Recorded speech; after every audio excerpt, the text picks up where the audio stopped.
Now, the perspective that we got to get to here, though, Blake, is talking about what the hell do we make of what Georgia just did, because they played horribly. And there's a lot of things being called into question right now of, are they on the fringe? Are they on the fringe of getting into the playoff? I think they also, similar to what we're seeing here with Ole Miss, they have a lot of control in their future. They get to host Tennessee at home, and Nico is banged up at the current moment. We don't know what his health situation is. That's a 9-point spread, by the way. Somebody knows something. Yeah, I'm curious to see what happens there and if that ends up changing, but that is a very strong position. But for what went wrong, it is the ugliest marriage between Mike Bobo and Carson Beck. It is the both of them do not fit together. They're two complete opposite pieces that we're trying to shove together to get the work in unison. I watched one of the worst game plans and in-game decision-making situations on a snap-to-snap basis when I was trying to watch this offense.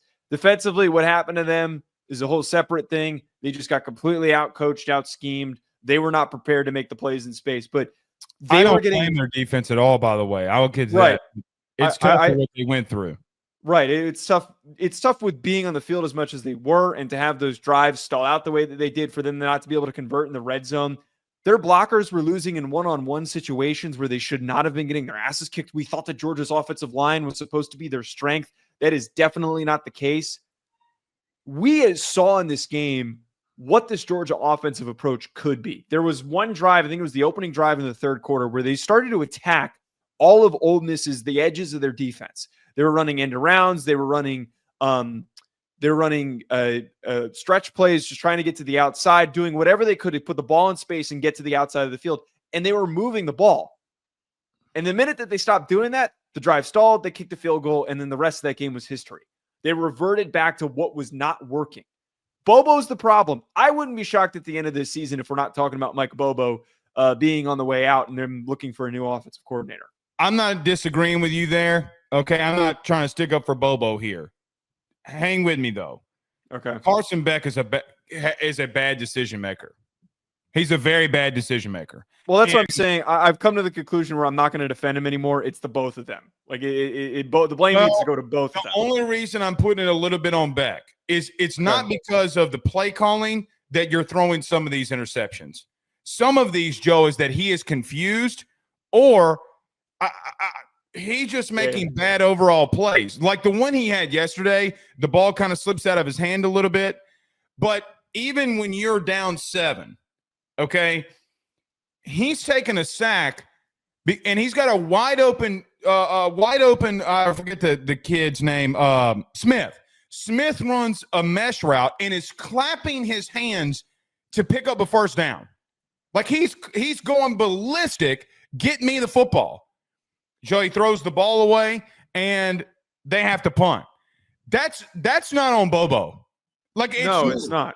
Okay? And that's all over the film. When I watch the film, and when you get to look at the all-22 of like the way that he's played, which I hadn't done up until this point because of, I needed to see like what the hell is going through his field of view, what he's looking at. There are so many guys sprinkled all over the field, which I understand that the nuances of playing quarterback. We don't know what he's being coached to be his initial reads or not. There's so many complexities to it. But if he can't scan the field and he's so locked in on whoever he was originally planning to get the football to, that's where the problem is. He is not seeing the full field, and the plays are not being called in a manner that's going to set him up to succeed. It's just a mess. Now, let me pause. Yeah. Okay. He is not the reason you lost this game yesterday. It's not solely on him. No, it's not on him at all. Okay. I'm surprised that that's. I got to be real with you. He's not even in my top 3 problems as to why did they lost against Ole Miss. Okay. Joe, you had 59 yards rushing. Tate Ratledge, who I know is coming back from injury, Jared Ivey pieced him apart all day long. There was an inside zone run where Ivey swim moves him and hits Etienne in the backfield. It's the very beginning of the game. Joe, we're talking about inside zone. That is not a coordinator thing. It's not a if you can't run inside zone and your personnel's getting beat like that, your O-line's getting flat out whoop.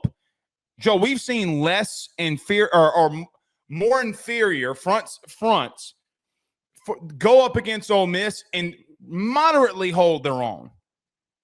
Georgia got their asses flat out whipped. And it started in the interior, 59 yards rushing.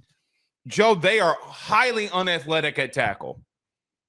I mean, you got to give your quarterback time when you're trying to get the ball down the field. And legitimately, Ivy, Human Yallen, all of them, even Walter Nolan, like, they're not running the ball here. We're going to go after him. Then they get a strip sack. Look, we can blame a lot on Carson Beck. But when your offensive line is getting dominated like that, it's just not on him. And to be real with you, it's also not on Bobo, because Bobo's the easy scapegoat in all of this. He's the easy scapegoat.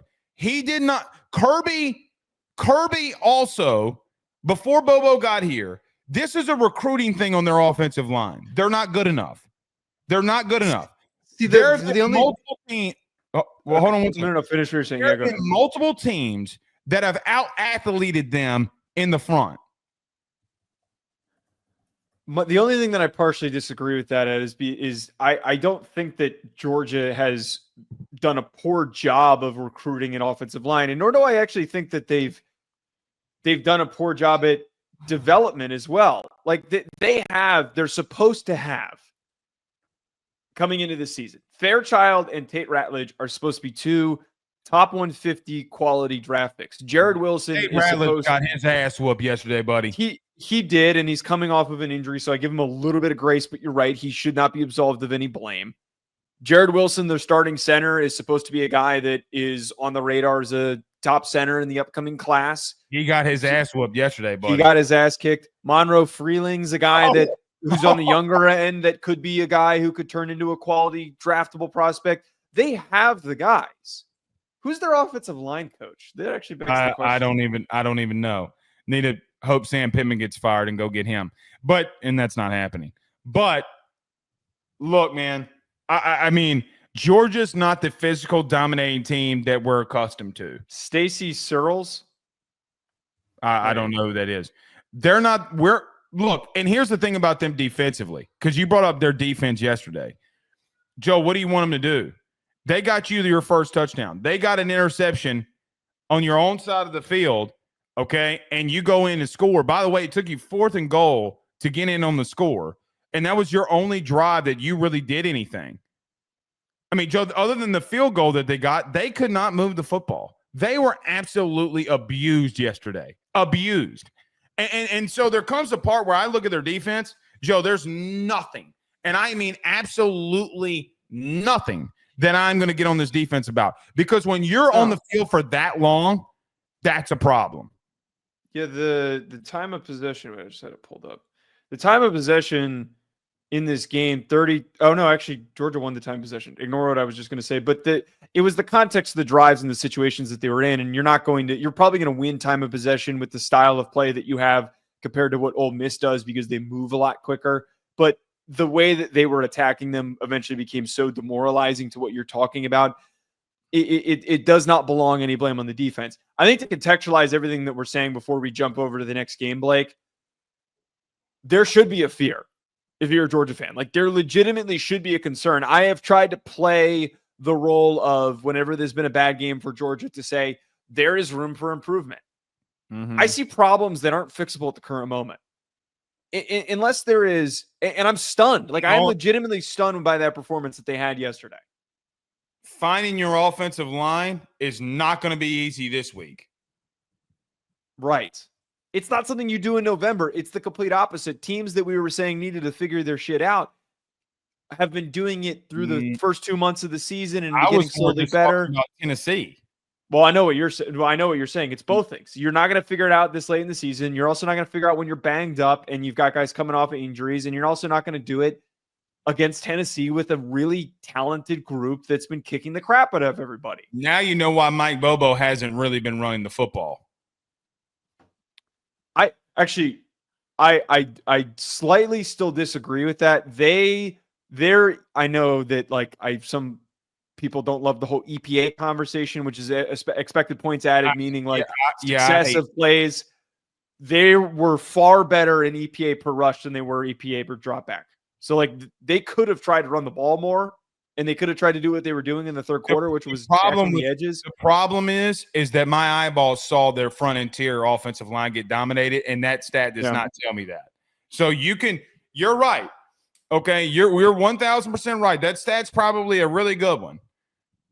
Until I saw Jared Ivey absolutely beat the dog shit out of Tate Ratledge yesterday and say, look, buddy, you're going up against a really good defensive front again this week, so good luck. Yeah. All right. BetOnline remains your top spot for all of your live betting action and contests. NFL, college football, UFC, NHL are all in full swing. BetOnline is your number one source for wagering news, odds, trends, and predictions with both desktop and mobile access at any time. Head to BetOnline today and use promo code BELIEVE, that's BLEAV, for 50% off your first deposit. That is a 50% welcome bonus. BetOnline, where the game starts.